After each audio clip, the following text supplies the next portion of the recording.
next guest feels very strongly about bringing back the tradition of family dinners. And he says that dining together as a family was part of his growing up. And he hopes that through making the recipe for his grandmother's meatballs and Sunday sauce available to everyone, that he's contributing to bringing back this wonderful tradition of sitting down as a family.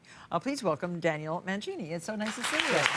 Mancini or Mancini? Mancini. Mancini. So tell us the story behind these delicious, that's a beautiful picture, delicious looking meatballs. Thank you.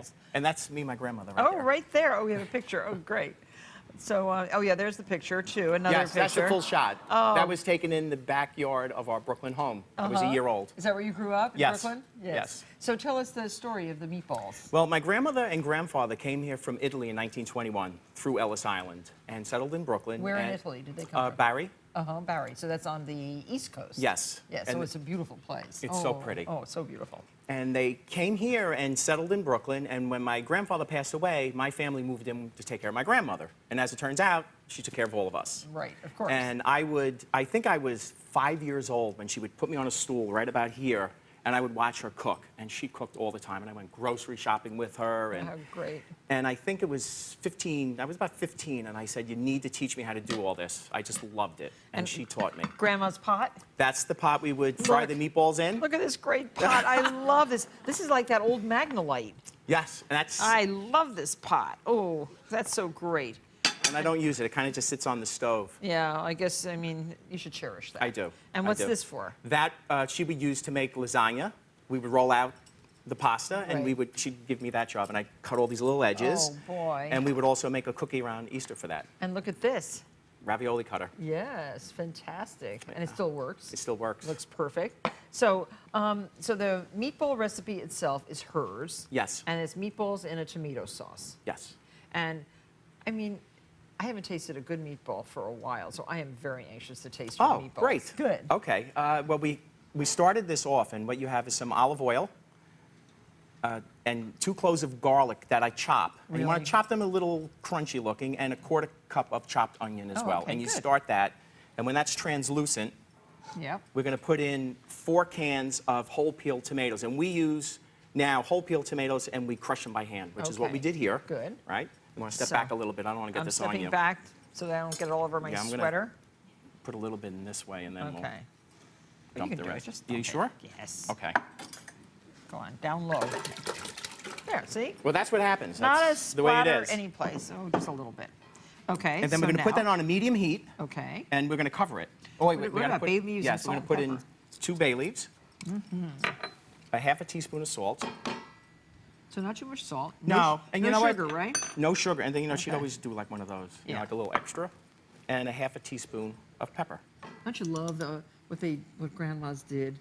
Well, you know what was interesting? She came here, and, you know, I tell everybody she came through Ellis Island. Now, and excuse me. Yes. Did she use her own tomatoes, her own canned tomatoes, or did she buy them? Well, every fall, we would get the crates of tomatoes delivered to the sidewalk, and I would help her grind them up. And then we would do this. But when those finished... So simmer for how long? You're going to start this for about a 1/2 hour, just like that. Okay. Right? Completely covered. Completely. Okay. Then the meat. Now, what kind of meat is that? This is ground chuck. Okay. Always used ground chuck? Always did. A lot of people ask you to use the 3 meats. My grandmother we didn't use veal or pork. Okay. If we had veal, it was a real special occasion. Okay. So we start with the ground beef. And in here, we're going to put a 1/4 cup of chopped onion. Yes. A 1/4 cup of chopped parsley. And a 1/2 cup Romano cheese. Romano cheese, okay. And 2 large eggs. All right? And I'm going to mix this up. I'm going to roll up my sleeve here, so it's going to get a little messy. All right. And it's... Looks good just like that. And what's great about the recipe is I tell everyone, you know, she came here and she came with some possessions and all her dreams and all her recipes stored in her heart. And I was fortunate enough to capture all those recipes, so I got them stored in my heart now. Raviolis. Raviolis, homemade raviolis, an amazing lasagna. Yeah. Eggplant parmesan, but like the old-fashioned way where it takes hours to make. What else? I have an onion pie that she made. Oh. That is amazing. It's black onions, it's black olives, onions, and anchovies baked in a pie crust. That sounds delicious. It's really Oh, you good. have to come back and do that one. Okay. Well, now, what about artichokes? Did she do anything with artichokes? Stuffed artichokes. See, I want that recipe. I'll give you that recipe. Yeah, okay, because I grow my own artichokes now. Do you? Yep, and That's great. I want an old-fashioned Italian recipe. This is, yes. So you don't overwork it. No, you don't want to overwork Okay. it. Okay. Now we're going to form them. Okay. All right? Oh, the breadcrumbs, sorry. All right, just for the breadcrumbs. Give me the breadcrumbs. So how much? You're going to put 1 cup of breadcrumbs in there. Oh, okay. And the breadcrumbs, I would grate them from old bread, but you So certainly grate can it buy... right on the regular old-fashioned grater? Is Sure. that how Grandma did it? That's how she did it. And we'd save all the bread that was left over, and we would use it for the meatballs or any other dish that calls for bread. And see, it really does grate really well on the grater, if it's hard enough. It's got to be hard. Yeah, This yeah. is a couple weeks old. Okay, good. All right. Okay. Okay. Very good. So mix those up and form those using water.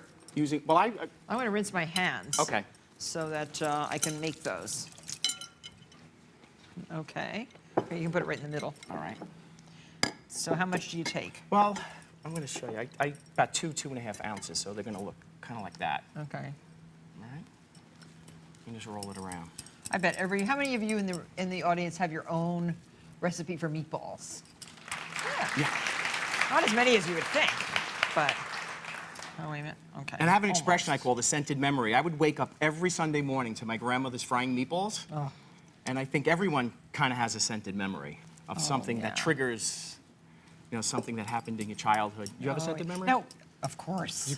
Mrs. Allegri's meat sauce on Sunday morning, because she made it with all the different bones, and she had pork in it, and beef, and veal, and the smell came right across the driveway. Oh my gosh. But if you smell something similar to it now, it brings that memory back. Oh yes, of course. Although I haven't smelled anything that good in a long time. Well, hopefully this is going to smell good. Well, no, she had meat in it though. It's different, totally different. Yeah.